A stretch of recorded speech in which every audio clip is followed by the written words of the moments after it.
Hello mga ka-SCAS! Panay na nga ang update ni Catherine sa kanyang Instagram account matapos ang breakup kay Daniel Padilla. Abala na nga itong si Catherine sa dami ng kanyang work. Nagpa-hair color si Catherine at ito ay kulay orange. Tila nagpapakita ng katatagan, pagiging matapang sa anumang kaharapin pa niyang mga desisyon.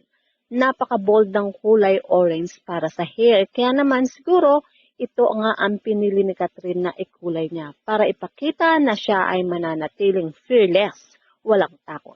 Sa larawan na pinost ni Catherine sa kanyang Instagram, makikita pa din ang lungkot sa mata nito pero nananatiling matatag pa rin na pinakita nga sa kanyang choice of hair color.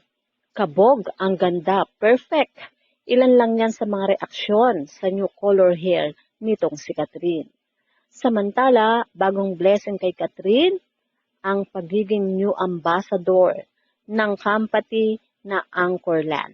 Marami talaga ang nagtitiwala na kunin si Catherine dahil sa magandang reputasyon ng aktres.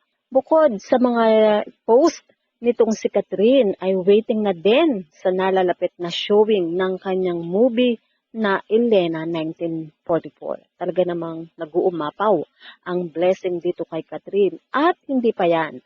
Nag-post na rin si Catherine sa kanyang IG kung saan ipinakita na sila ay naglilipat na sa kanilang bagong bahay. Ito nga ang ilang taong pinapagawa nitong si Catherine, ang kanilang mansyon.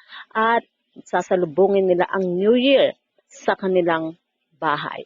Well, ilan lang yan sa mga latest post nga nitong si Catherine Bernardo. So mga ka-SCAS, kung inyong naibigan ang ating balitaan, put your comment down below at syempre huwag kakalimutang mag-like, share, and subscribe.